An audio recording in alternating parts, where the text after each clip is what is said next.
At the district, we have made good strides, I would say, in the last 6 to 12 months as we have been rebranding our office, which was formerly known as Transfer Services, Articulation, University Relations, and Special Populations.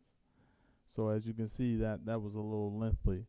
And so we've been meeting, and we came up with one that best describes us, which is Transfer and Transition Services, the Office of. So we're about 3/4 away from completing our rebranding. So you'll see some new and different things as you continue to work with us.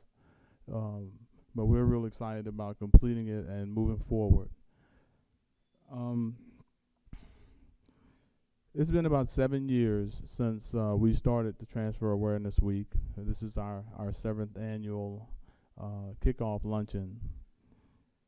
And I'm delighted, really, and excited to introduce to you the Vice President for Student Affairs and Enrollment Management here at Mountain View College. Dr. Garrett is, to me, second to none when it comes to working with student success and student engagement. And so now I would like to ask Dr. Garrett to come up and open up our 7th annual Transfer Symposium, Transition Pathways, the New Normal.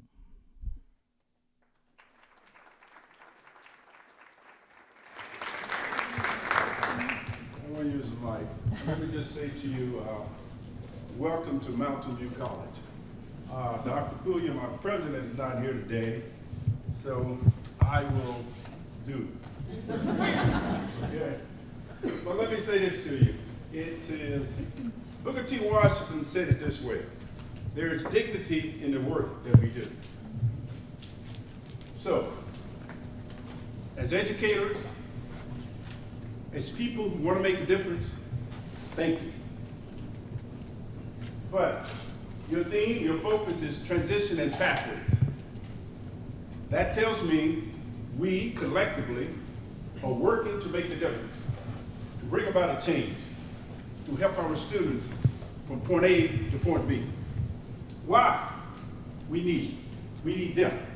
We need to reinforce this educational process. We need to change the way we do business. You're part of the transfer awareness. Not only transfer to point A to point B, but transfer to the workplace with the educational preparation and the wherewithal to be successful.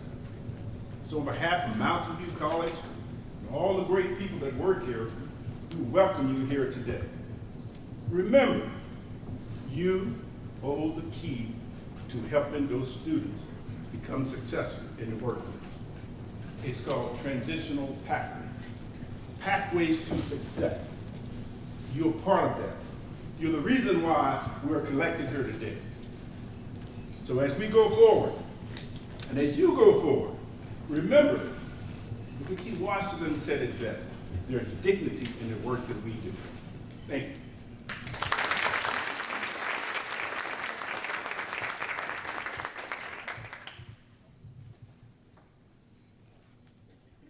Follow a welcome like that.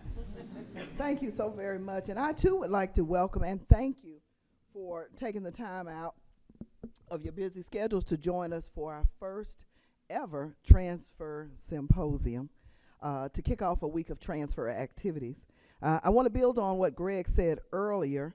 We normally kick this week off with experts sharing the latest trends, best practices, new legislation related to transfer. But over the last 2 years, we found that our role has become much bigger than just transfer. It is one of our key functions. It will always be there. But we have re-imaged our department to better reflect our new mission, which is to provide district-wide leadership to connect a network of programs and services for those choosing to pursue higher education. Thus, the development of transition pathways for students, particularly those we have been touching in the community. And that begins our transformation into pathways, because our office has gotten out in the community, and we found that our role has been bigger than transfer. Our guests today have experienced the successes and challenges of the journey along these pathways while matriculating at DCCCD and are here to share their story. These are our experts this year, DCCD alumni students. Please welcome Mr. Jose Witten, former student of Northlake College, who is pursuing his bachelor's degree at the University of North Texas, Denton.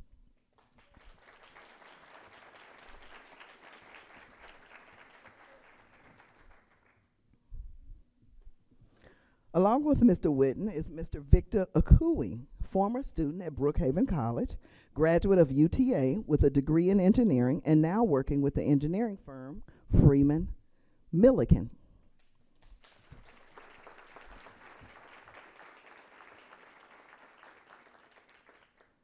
And since I didn't introduce myself, I am Jackie Glee. I'm one of the two coordinators in the District Office of Transfer and Transition Services. And I hope that you learn a lot from them about what their experiences have done for them, have led them to do, and what are some of those future things that will they can contribute to society in the roles that they're currently in. So with that, I'll get started with Jose. Let us hear about your experiences prior to pursuing a degree. Tell us about those life experiences coming along. Yeah. Good afternoon, everyone. First of all, I'd like to thank you for having me today. I'm humbled and I'm honored to be able to share these experiences with you guys. Hopefully, they will start a ripple effect with a greater, faster rate of success.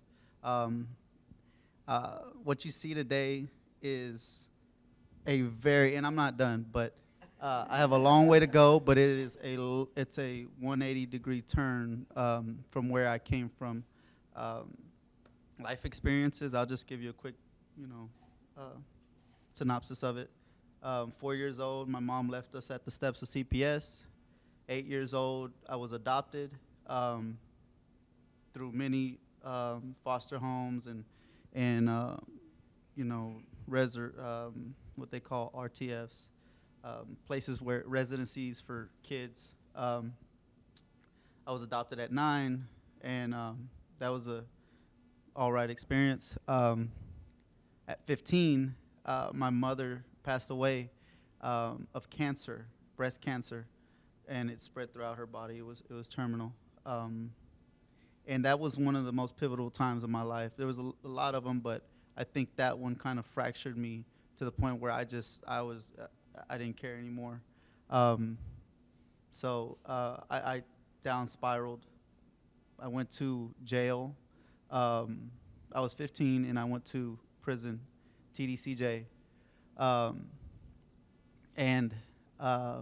So I went in there as a boy and I came out as a man, knowing what I wanted in life and knowing that my heart was just broke. But in there, it was able to repair. And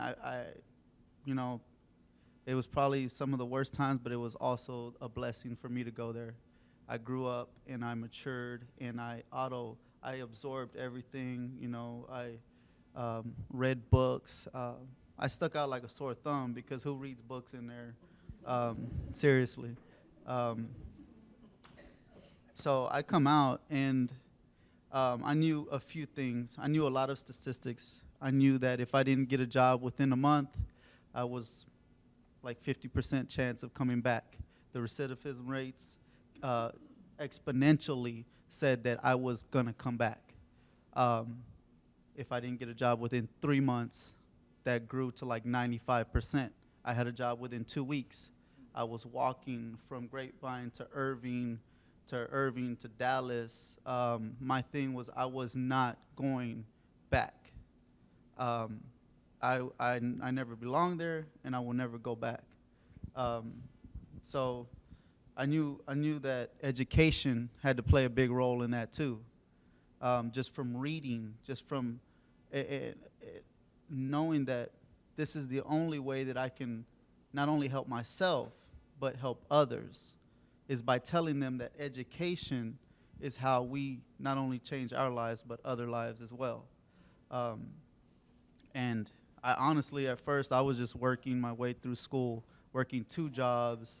I didn't know what a scholarship was. I didn't know what any of this stuff was. But I was doing really good. I was, well, after I met these 2 wonderful ladies right here, I want y'all to know. And I told them earlier, yeah.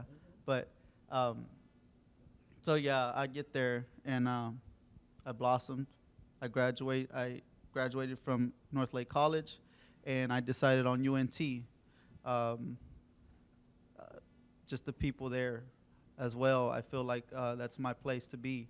I have a support network. I have people who believe in me, and I have people who I feel like actually pour into my life the way I feel like I can pour into theirs. And I'm a pre-med major, biology, chemistry, double major. Might as well be a double major in chemistry. You might as well, seriously. There's no point in minoring. So I'm thinking best case scenario, 1.5 years, be transferring to, I'm going to be a doctor. I'm going to be a doctor.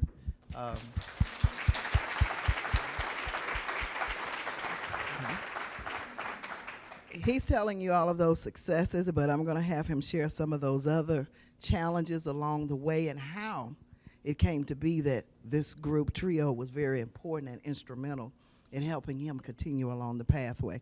So let me ask you to hold those thoughts, and we'll get Victor to share his experiences. Where is he from? How did you get here? Good afternoon, everybody. Can you hear? Thank you for having me. I appreciate the opportunity to give you an insight of what I've been through. I didn't have such hard experiences as Jose here did, but throughout my experiences here in going through starting college and finishing and then being now part of a successful engineering firm, I had to go through the usual hardships of a international student. So I'll be able to say a little bit of that. I am from Peru, born in the Amazon region, and it's a small city. It's considered a small city, but it's actually the 3rd largest city in Peru. Moved to Lima for college, and that's where my dreams started. Unfortunately, my parents weren't able to pay for my studies anymore, so they had to make a decision then. I wasn't very aware of what I was doing. I was too young there and too stubborn and maybe irresponsible too. I can't remember, but they made the decision to sending me here to the U.S. To see my aunts and talk to them about studying and continuing my education here. When I found out where I was going, I wasn't very happy about it because all I knew about Texas was, cowboys and horses and things like that, and I didn't think that I was gonna like it at all. But the first place I arrived was in Miami, Florida. I think it's the place where most South Americans go. Eventually, I ended up being in Texas. The first part of it was very hard because it's such a different culture. It's not that they're different, it's just it's hard to understand what's going on in Texas. They're just Texans, exactly. They're just Texans. But so the first years going through community college were a little difficult because I was trying to find myself, trying to find an identity. I didn't know if being Peruvian was cool or being international was acceptable. So I started mingling with people from other countries who were also international students. And there was a point where that became somewhat my identity. I realized who I was, but at the same time, it wasn't enough for me. So I decided to not abandon, but I decided to disconnect myself from that part of my identity. You know, my friends and my family. There was a period of time when I didn't talk to anybody else because I felt like I needed to become more American or become American.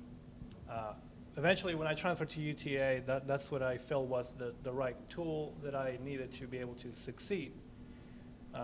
Because unfortunately, people look at you differently when you are international. Let's call it like that. So when they noticed that I was more acceptable of their culture, then they welcomed me. And I think that's one of the most important experiences in my path, to be able to accomplish what I need. I made friends. I met people who helped me. Most of the people that helped me saw that I was willing to accept their culture. And I'm not talking only about America, I'm talking about people from all kinds of cultures. Eventually I graduated. These same people helped me go through college. Eventually I graduated, and I still go back to those people, try to reconnect, because I don't want them to think that I just move on from people like that. Reconnected with my family again, and find myself in a good place now. Thank you. Well, He also had excellent support at the Brookhaven College Multicultural Center, and we'll talk a little bit more about that. But something you left out that probably a lot of our students are faced with: what happened when you went to take the test at Northlake? So my first exam, I studied really hard. So when I grew up, when I was growing up, school was it wasn't that difficult for me. I was always getting A's, and teachers were just surprised, and they were proud of me. They when I tried. I had Miss Durham when I was in like 9th grade. She told me, if you would just try, you are easily my smartest student. But again, I had those other issues going on. So I take that, and I've always been a hard-working person. I work really hard. Now I have to work 10 times harder because I'm older and my brain is not as agile as all these other, So I go and in math, I used to be really good at math, not so much anymore. And I'm studying for math like round the clock, 7 days a week. And I had this exam in Professor Duro's class. And I thought I was going to get an A. I went in there, studied really hard, and I come out with a 30. I was devastated. I honestly was devastated. I was so mad, and I was sad. I was with all these, just disappointing feelings about the 30. So I figured, you know what? You give it all this that you got, and I gave it all I got. I studied like crazy, and I pretty much had decided to quit school. I was right there in front of Northlake in the circle, waiting on the bus. I called my sister. I said, I just got a 30. This is not, apparently that's a sign from somewhere that I don't have any business here. You're not as smart as you think you are, thought you were. She just, after she let me vent a little bit, she just told me, don't call me again with that. That's not you. I don't want to hear it. It's never been you. You're not a quitter. Go back in there and figure out a way to do it. And I think that was the best thing that I needed to hear, is just, why are you even giving rise to these thoughts, doubting yourself? It was a 30. Why not?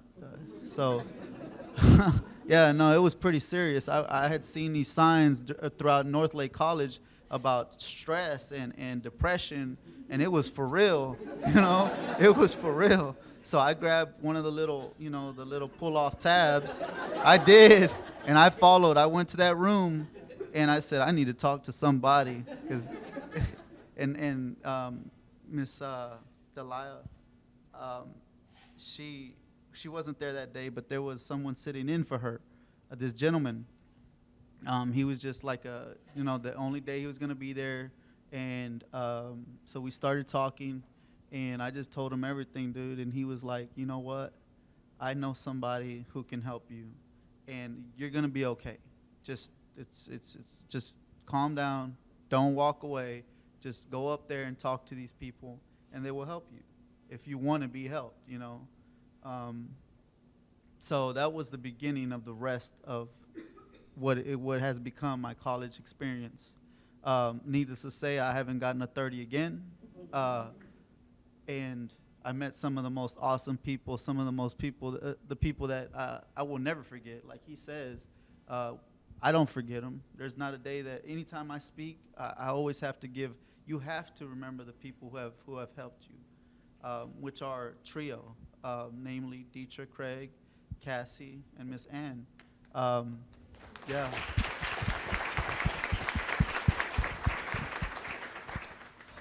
And I know I went in there, and you know, I always count myself out most of the time because of my past. You know, if you read me on paper, you're like, oh no, he's been in prison. He was 15 years old. You know, this and that. You know, he's perfect to go in the trash.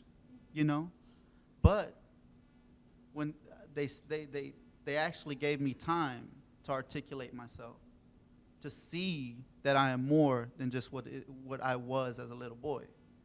I came out of North Lake College as a Terry Scholar. There are only 100 of us at UNT, 37,000 plus students. I am one of 100. I've transcended my limits, and and it's not just for me.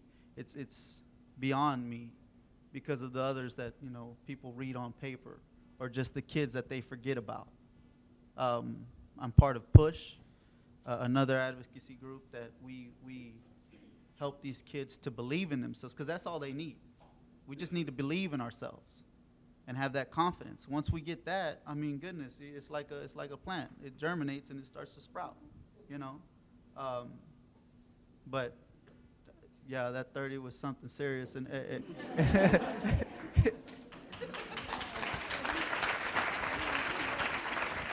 You know, when I was sitting down interviewing him, I said, go with whatever is on your heart to share. And he has done it, and he has done an outstanding job with, beyond the notes that I have written. I'm over here like, but one of the things that did come out of our interview was a profile I read on him, and it had to do with, he said he loved to help people, but he needed credibility. Education was that credibility. Do you understand how that door almost closed simply because of a test? But because we set up our environments on the college campus to make resources available in all types of venues, on the buses, on the signs, and things of that nature, he was able to think differently about his decision.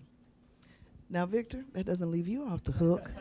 Victor's challenge, very interesting. You know, did well, was successful, working full-time, evening student, but the money ran out. Tell us a little bit more about that. Oh, that's right. I forgot about that. Well, all this time, I've been very fortunate to know people who were there for me. In a way, I see it as, you know, I made sure that I surrounded myself by the right people. You know, unfortunately, there's a lot of people who can't do that, who, you know, get in trouble because they are surrounded by the wrong people. I'd made sure that was the case for me, that the people who were around me were going to be able to help, and therefore I will be able to help somebody else. You know, and it worked out for me when I was in at UTA, on my third year. Ready to take one more semester. The money ran out, and I had no idea what to do. I I looked around, trying to get loans and maybe work a little more hours. I increased the amount of hours that I was working. I wasn't supposed to do that, but I had no other alternative really. And that was pretty much it for me. I was thinking, well, this is it. I don't think I'm going to be able to finish my degree. So thinking about it, looking for help, talking to people. I talked to the same people who were there for me. The person who stepped in was my boss then. I mean, all my family, they were wanting to help, but none of them were able to. But my boss of the time, who was the owner of a restaurant where I worked, he said, look, let's just look at what you got, and I noticed that you work hard, and I noticed that you like what you do, and there's no point of you turning not wanting to finish your career right now. You have been doing this for so long, it's time to finish. And it was such great news, right? I didn't know how to take it. I was so taken aback by that. A person that I always saw as, like a grandfather to me, because he was of age, he was an elderly man, but he was always constantly going to the store and, talking to everybody and trying to get everybody to work.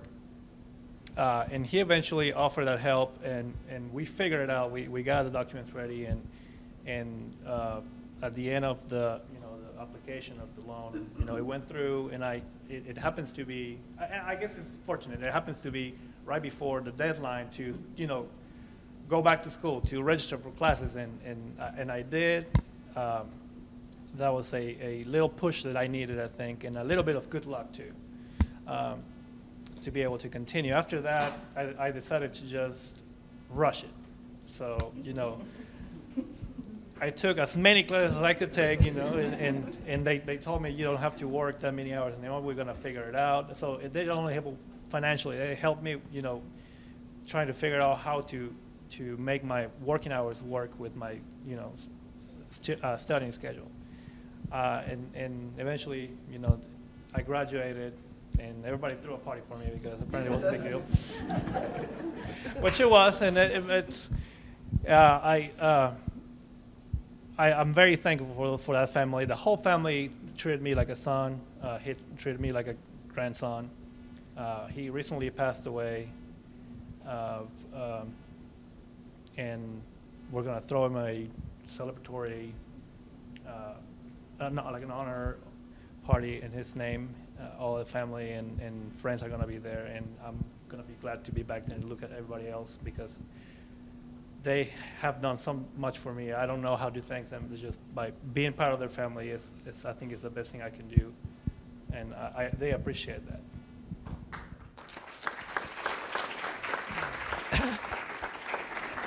When he shared that story about, he didn't want to share that he needed that money and that someone else was paying attention, that goes back to we never know who's watching. We never know who's watching. And for someone to put their name on the line because he was worth it, saw that work ethic, saw that you, an international student, you're coming from another place and trying to immerse yourself in this culture and everything else that goes with it, that he was worth the investment. And he still calls him family. So what a difference that hopefully we set up in this environment here at Dallas County Community College District of family, and that's what I'm hearing coming out of your stories. And we'll come back to when you said, although you're an engineer, you didn't have good grades when you transferred, so we'll come back to that. I have the notes. Something significant happened before you were released. There was someone who was instrumental and influential in helping to guide you through being excited about learning. You want to tell us a bit more about that? So I'd say it was about 2007. I get this letter. I never get letters. And they call my name. I'm sitting in the day room or whatever. And he said, Jose Witten. It's like, what? Okay. So I get this letter, and I don't know this gentleman. But it's all in Spanish. And he pretty much tells me that he's going to be my grandfather, and he's going to help me to better myself. At first, I didn't know what to think of it. I was like, "This is some kind of joke," you know. I didn't. Where did you get? How do you even know who I am, dude? He was a professor at University of North Carolina. How did you get my information? You know, what would make you? What's the impetus for you to just like write some random person in jail and to pour into them? I don't know. It had to have been a God thing. Had to be. I don't know. But so he says it's your choice. If you want my help, I am here to help you. And I mean, I already love books. I love to learn. Sitting there and watching TV all day, it's not, I don't do it now, and I didn't do it then. So I mean, I took it. And I, you know, I said, yeah, heck yeah, let's do this. I already do it sometimes. And he said, and he started a regimen. He had me on a schedule, homework. He checked my stuff, algebra, you know, my multiplication tables. I had to know that back and front. That was without a doubt. And he told me, what do you want to be? You know, what kind of things do you like? And I really didn't know. So he said he just sent me, you know, an array of subjects: grammar, anatomy, physiology, algebra, philosophy. And I just pretty much, I wasn't so much autodidact as I was kind of like being guided through the process. Because, I mean, you can't just read these books, you know, like a novel. So, but he kind of kept the hope of my being educational alive, and he made it more formal. In there, I was just reading stuff to, you know, I like to read, but he made it to where it was something that I could do beyond that, because that was his main thing. When you come out, go to college. You're smart. You know, I didn't even know how he knew I was smart. How did he know I could write? You know, I don't know, but. So he's like, yeah, you're going to go to college, and you're going to do this, and you're going to do that. And the one reverberating mantra of my life is that people believe in me, that I don't know why they believe in me, first of all, but then I start to believe in myself. And that's kind of all it took. He sent me books. He sent me just material and stuff that honed my education. For that process until I got out. He died. He passed away before I got released. And I think that him and my mother, he passed away of goodness. It's where you shake a lot. Parkinson's. I'm sorry. Yeah, Parkinson's. And it was pretty bad. He was already, you know, elderly man, like 77, I want to say, and. So it was, I think that has a lot to do too as well for my wanting to help in a health format. Just that, and whenever you go in there, most of the time, if you don't have the right insurance, I just heard on Kira, this lady who works on the radio, she doesn't have the right insurance. She makes enough money, but she doesn't have the right insurance, and MD Anderson won't take her. Or her father, you know.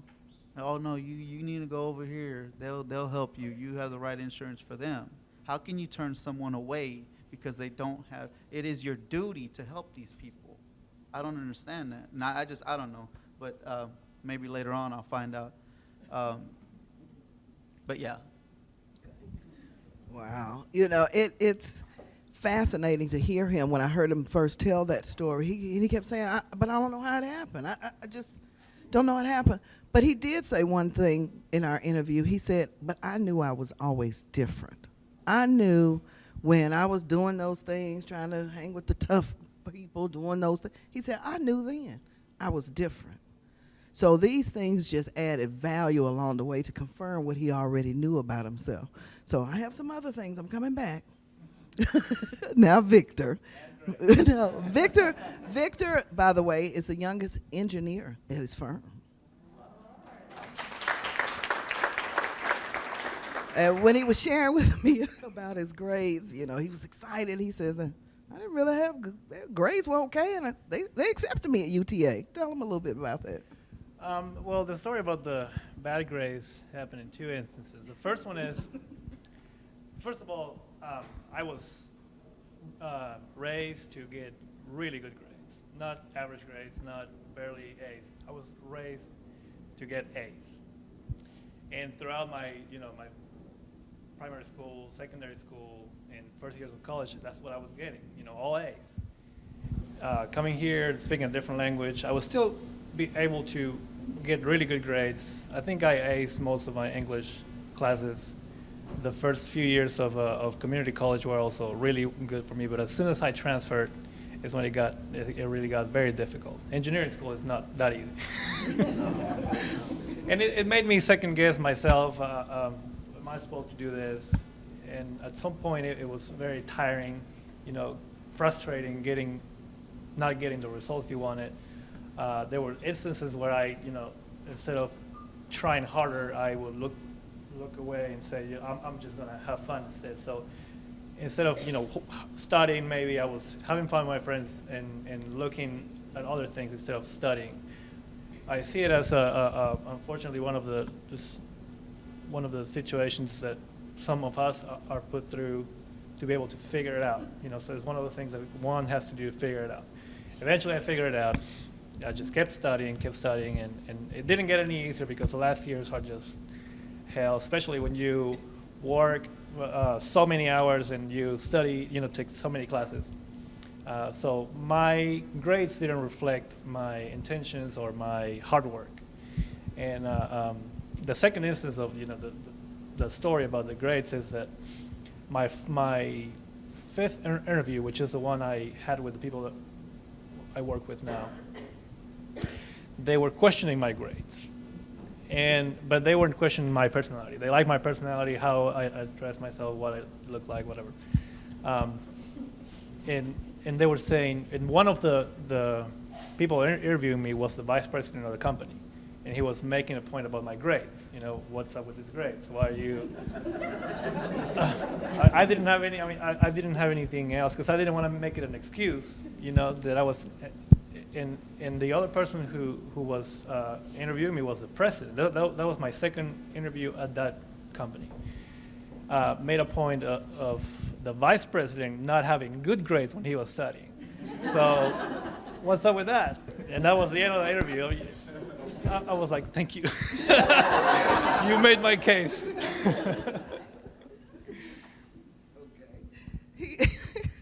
One of the other things, and we'll come back to it, is for you to hear what his job search was like. He graduated, engineering degree, he was ready. Okay, the grades would come later. But I want to get back to, what was that search like.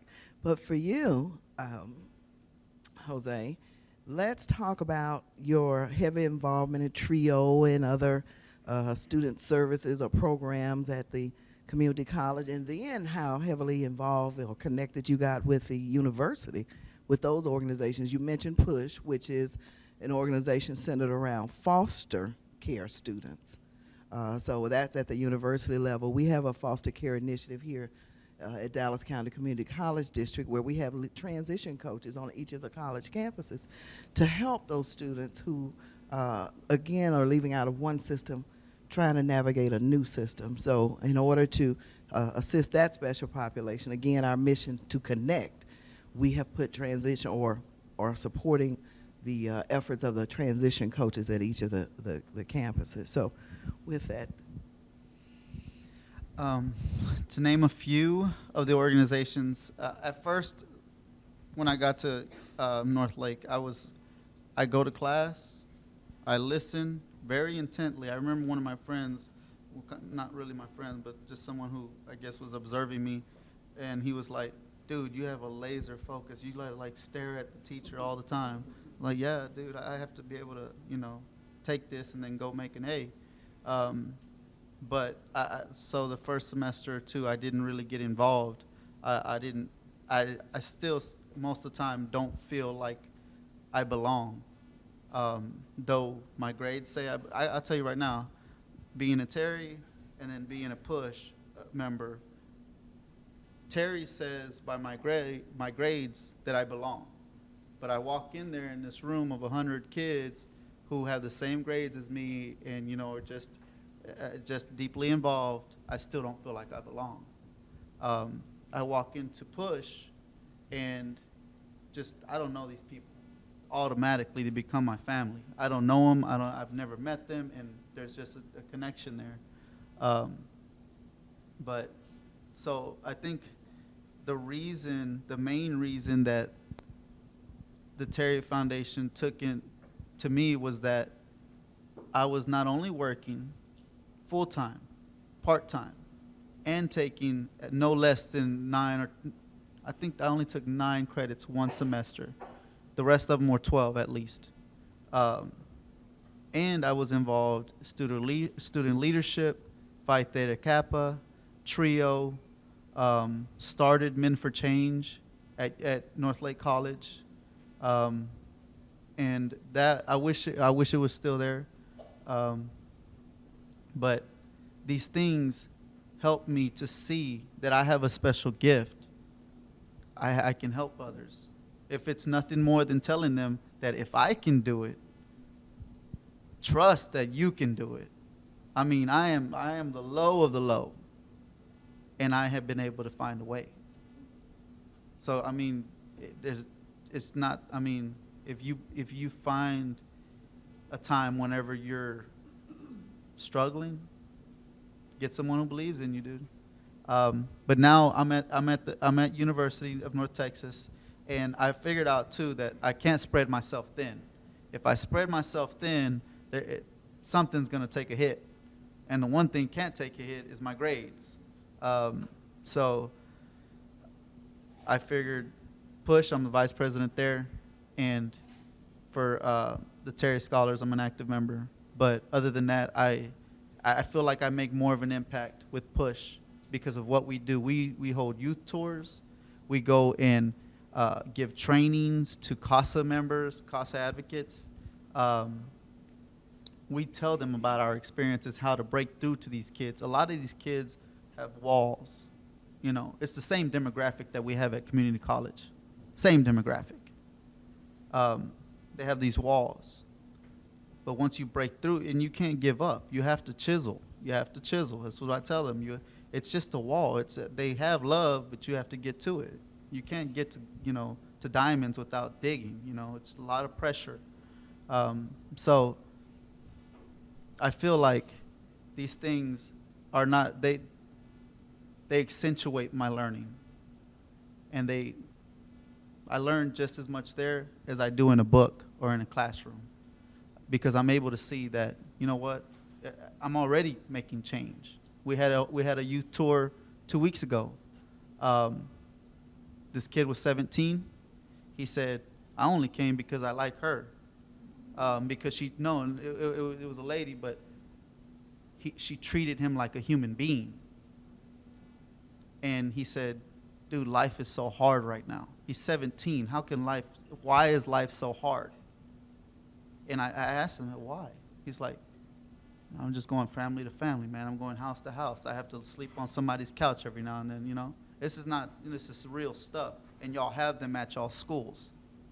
These are people who are walking the halls of your schools with real issues. But they are also the peoples that, and when I say this, I don't mean it as just as a catchphrase. They can change the world. We can change the world. It's not something that I just take lightly. It can be done. You have to believe it. I mean, you aim up here, it's really, really high. But if you get down here, you're still really high. You're still out in the stratosphere, And now, at the end of our youth tour, he was talking about, well, what if I don't get into UNT? Instead of not even thinking about UNT, he's worried about not getting in now. We changed the course of this dude's life, man. We gave him an option. He said, I'll be honest with you, after high school, I'm going to go sell dope. That's what he said. That's what everybody in my neighborhood does. That's what he said. But now he's going to go to college. And it's not, if I wouldn't have been there because of the community college, you know, it's not me, it's the people who have poured into me for me to be able to pour into him. It's people like you guys, you know.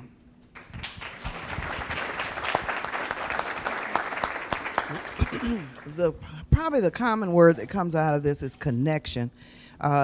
Northlake connected him with Push at UNT Denton so that it's not a disconnect or a break in, it's a continuity in the services that are being provided.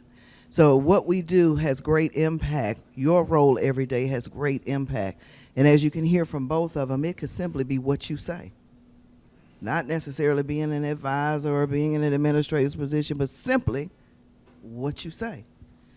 So we definitely need to be aware of that, particularly, and you'll hear a little bit later through Dr. May as we talk about what's actually happening around here in Dallas, the demographics, the poor students, and, you know, some things that we must know and equip ourselves so that we can go out, touch those students, bring those students in, so they're aware that services are available for them. Victor, tell us about that job search with that fresh new degree and what happened. That's right. When I graduated in 2008, several things were happening there. There weren't not that many jobs, first of all, and the social media was rampant, which was a distraction for most people. And I was somewhat determined to find a job, knowing all the the hardships that I was going to go through. The first one was being an international student. You have to get a work visa to be able to to facilitate that for the employer. And so the first thing that I did was like, again, just disconnect myself from everybody and just start looking for a job. My job then was to look for a job. There was nothing else I was going to do but look for a job. I wasn't doing anything else but that. I was going to work for the people that they gave me the opportunity to continue studying, but they said no, you got to just take care of this. It took me about 2 weeks to find a job, just because I spent that much time doing that, do research, finding the right companies, going to interviews, and taking care of it. I don't think I would have been able to find one if I didn't take it as seriously as I did. And like I said, the people that hired me saw that in me, saw that I was determined to get what I was looking for. Saw in me somebody that that was going to be able to help them in the company. And the way it worked out with that particular company is I talked to them into just signing the documents they needed to sign for me to be able to get my work visa.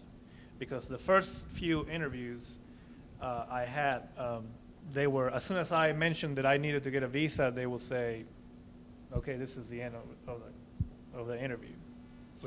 We're not going to do that. It's too expensive. There's too much liability, whatever. So during that time, I had to change my strategy to be able to get the job. And I approached that, in a business matter to these people, and I suppose they saw that as an advantage or as a person who can adjust. I told them I'm going to pay for everything. I'm going to contact my own attorney, and I'm going to provide all the documents you need, and I'm going to take this out of your way.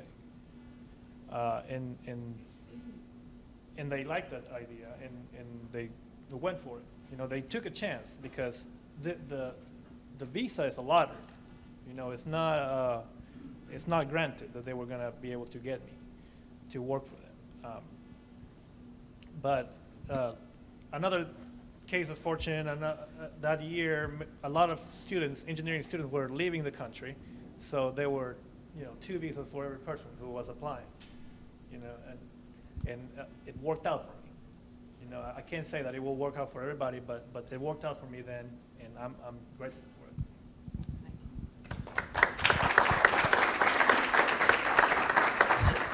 And this opportunity for him, again, is one where he's the youngest engineer at that firm, which we were having discussions where he may have the opportunity to be part owner of that firm. How awesome is that? How awesome is that? Had he allowed other decisions to stop him along the way, he would not have had the opportunity to seize that moment. So congratulations to you. I do want to give you an opportunity to ask them questions as well. So I'm going to ask them to just tell us that one thing you believe our DCCCD students need to know, based on everything you've learned, what you know about yourself, your experiences. What's that one thing that you'd like to tell those students or the staff, administrators here, that you think is important that we need to know?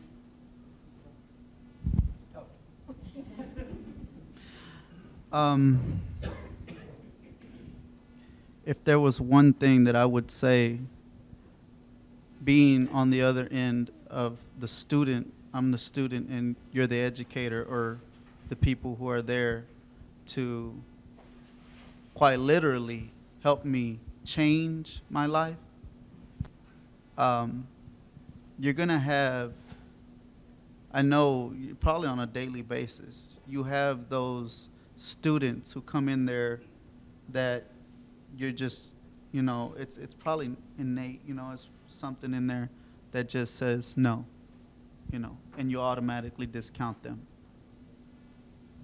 Those are the ones, not all the time, not 100% of the time, but those are the ones that if there's a way for them to hit their learning curve, their optimal growth, they can change. And then when they make change, everything else blossoms. Just patience, believe, continue to just, me every day, I have to motivate myself. I doubt myself on a daily basis now. What are you doing, man? You really want to be a doctor? First of all, you're in college. People where you're from don't do these things. What are you doing? It's those voices. But just believing in these people, looking at them and kind of stepping in their shoes. There's always 3 sides to every story. My side, your side, and the truth. And something right in the middle. Just believe. You have to have that belief that there is good there and there is something awesome there. But patience, persistence. You got to break through. It's our job, I take this as something that I'm called to do. And it's already being done. We were just talking about William Sanchez. The trio I was a part of was so much a success. Everybody was transferring. This guy, 4.0, full ride to Texas A&M Commerce. Jose Witten, 3.85, full ride to University of North Texas. Because of these people believing and pouring into us right here. It's not a small thing. Where do you hear that? You come from community college and then go full rides. Where do you hear that? None other than just people who said, hey, good morning. Come, be a part of this. You need tutoring. Just these small little acts. And we go live in the library. We'll go live in the library. We don't need a social life. That'll come later. That's true. Thank you.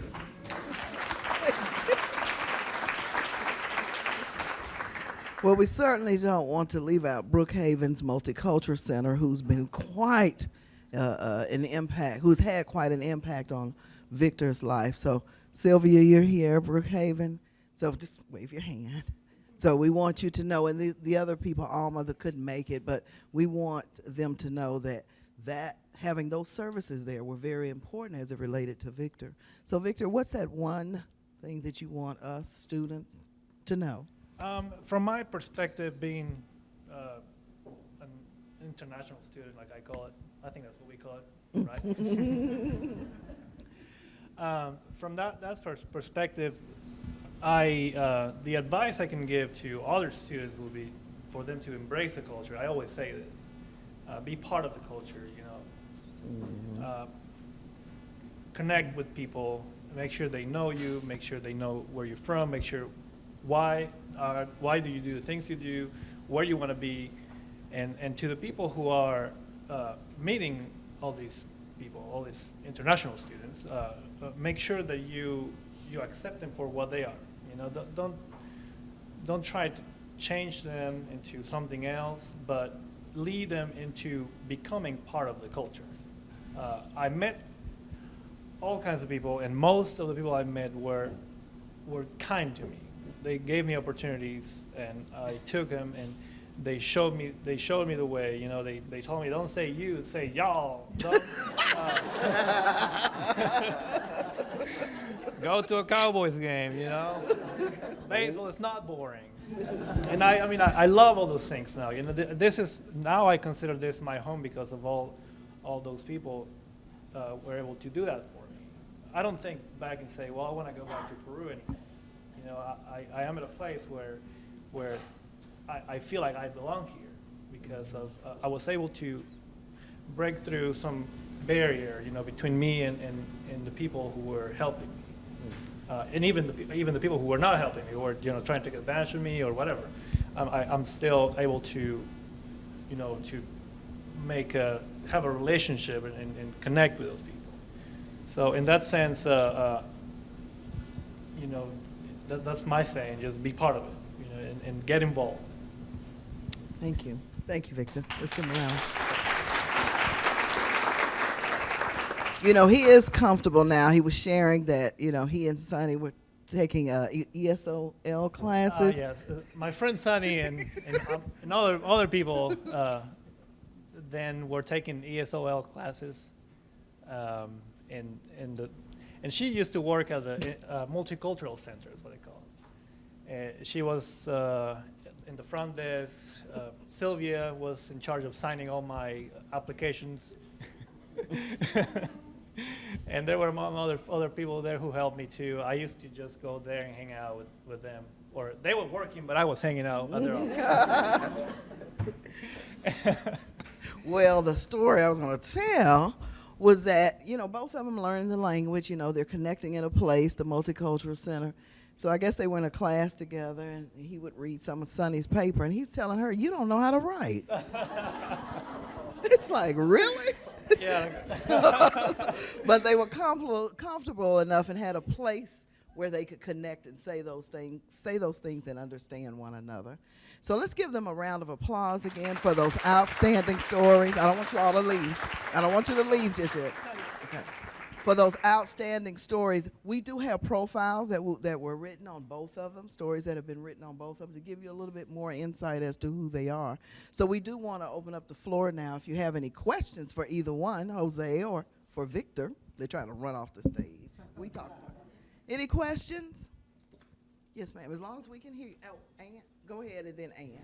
Oh, my question was for Jose. I don't know if you said this already, but what area of medicine do you want to go into, and are you looking at med schools in Texas? Recruited. So I'm fascinated by pulmonary, the lungs, the capillaries. I like respiration. I like the whole, it just fascinates me how you can just keep digging and digging and digging and digging, and you're still not done. You've got 1,000 more things to figure out. So I'm not really quite sure right now what it is, but I know it'll probably be maybe the lungs, or maybe the lungs. Did y'all hear me? So I was thinking, all right, good. So pulmonary, or dermatology, something like that, something specialized. So the medical colleges that I'm looking at are, and I'm probably going to apply to like 5, 6 of them. They're all in Texas except for one, and the one is international, and it's located in Guadalajara, Mexico. And there's a specific reason why I might go there, is because the way they set up their learning process and the demographic, that as soon as they feel that we're ready, I get to go help people. And I get to go help people where they need help. They can't pay me with nothing more than probably a piece of bread or, you know, a chicken foot or something, you know, and that might be gravid to them. That might be gold to them, you know. But as soon as I'm ready, they're going to put me out there, and I learn by doing. But Galveston, Baylor being one of the lowest tuitions in all the country, and then being in the top 20, that would be my number one. But right now, I mean, it's medical school. Wherever they accept me, you know, seriously. Okay, and I do want to thank the universities for being here. Each year you come, and you're the reason why we put on this week of activity. So I do thank you for being here and for connecting with our symposium today. And thank you for that question. Ann? So, did you ever find out when the university's president contacted you in person how that all got started? Did you talk to him personally and find out how he found you? So I kind of asked him one time. I was like, you know, we would write beyond, you know, just educational stuff. He told me how his like he had adopted kids that he would take under. He never really had kids, but he had students, I guess, that he would take under his wing and kind of became kids to him. And I asked him one time, I think he kind of answered like it was a forum or something that he saw me on or something. And I asked him, I mean, what was different about me than anybody else, you know? Because every time I'm able to do something, I have the thought that maybe I'm taking a chance. You know how like scholarships work, you know? That's why they dole them out like that. You reach your cap and then there's no more because somebody else can use it, right? So, but he said it was kind of, I want to say it was like some TDC page or something, I don't know. He didn't give me an answer as to why specifically me, but I don't think he didn't, it may have been, I don't know what it was, maybe my age or something, and I know he did keep saying that, you're 15, you're 16 years old, what are you doing now? He kept saying, this is crazy. They do that in Texas. They do that in all over the United States, you know. But yeah, so that was kind of my answer. Any other questions? Yes. Yes, how you doing? My name is Archie Nettles, and I'm a recruiter for the University of Texas at Dallas. And my question is basically to both of you. As an admissions counselor, we see hundreds and hundreds of students on a daily basis. I sit at the table or I stand and I'm speaking to students, and sometimes I don't get to hear those type of stories.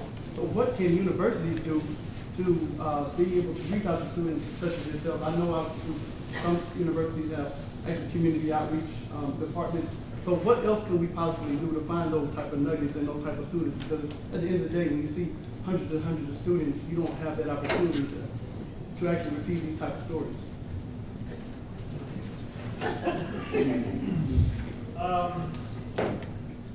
I think that if universities try to get all the transfer students to be able to understand what they're about to experience, that will help them. If there is some kind of I'm sure there is some kind of advising for students, but I think the content of the advising is the important thing, especially for international students again, who go to big colleges, you know, and they are confused as of what they're supposed to do.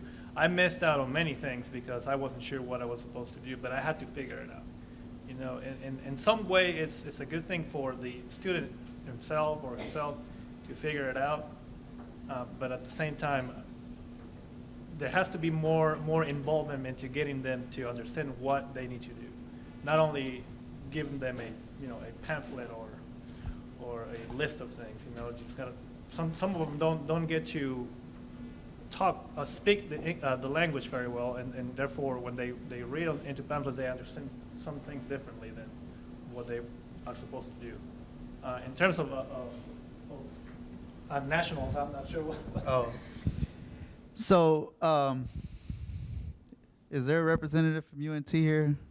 No? Call. All right. So, yeah.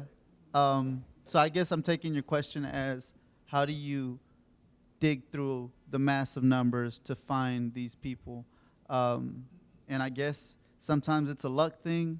Sometimes it's just a premonition.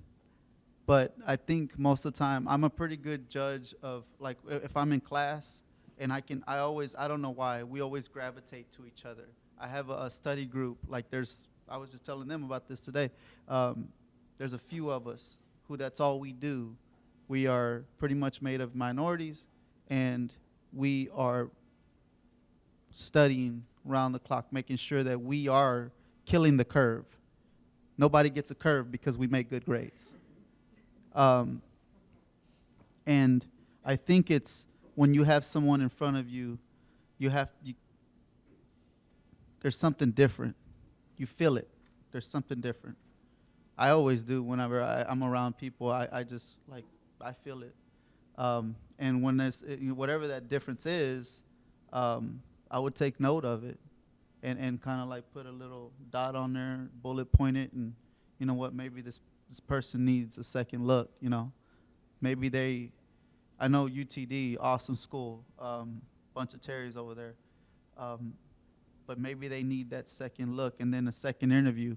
The process, when I went in to the Terry Foundation, I asked Ms. Gale, I was like, y'all's alumni, I went in there like I wasn't going to get this one. So I just gave it to him. I went in there thinking, I'm not going to get it, so I'm just going to, why even think that I would? And the one that I didn't think I would get is the one that they gave me. And she says, because it's not, and she's the one that, it's not what you have on paper from your background. It's your grades say it, and what you are now says that you belong. What you're doing now and what you can do, we're going to invest in you, and we see your potential. You'll see it, man. I see it. There's kids, like the guy I took on the youth tour, man. He was quiet, but he had that inside of him that he can do something else. He can he can affect change for someone else. Maybe he's going to be around all these other 17-year-olds and be the leader of that group and start, instead of deviating this way towards drugs and crime or whatever, say, you know what, dude, I'm going to go study, bro. And when you sit down with somebody else, you start chiseling each other. You start honing each other. Iron makes iron strong if you're doing nothing else but reading in the same space. You see him reading, it makes you want to read more, But that's I don't know. Are there any other questions? Are there any other questions? Very good questions.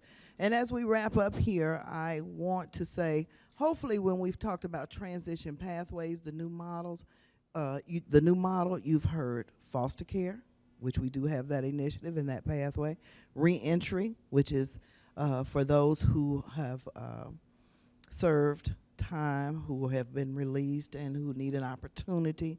That program is being developed. Hopefully you've heard TRIO, the Multicultural Center. You've heard advising. You've heard just you being available. You've heard international. You've heard students who have set goals for themselves, but even that confidence can wane sometime. And just because they were at the right place at the right time with the right information posted on the wall or throughout the campus, it made a difference. So hopefully you can allow that to pour into you, their stories pour into you. Again, as a reminder, we do have profiles on both of them, and I don't know what their time is like afterwards, but they would be, you know, hopefully they can make themselves available for you to talk with him up close and personal. We did have, and we're going to have a third student. Well, that would have been a current student, and that person is part of that College Credit for Heroes program. Students who are veterans who receive college credit, and she was, you know, being courted by Dr. Hamaria Crockett, who's working with that program, and, you know, staying on top of reaching her, and found out she got deployed. So as you can see, for our students, we have to be ready at all times, in all capacities, and being able to serve in ways that meet their needs. And I'm sure, as you're going to hear from the chancellor later on, we have to all be in that community. It's not about just our recruitment and outreach programs, because we're touching students such as the ones you're seeing here. We thought we'd just be talking about transfer until we got in the community, just doing information sessions, and it turned out to be something very different. So please give them a round of applause.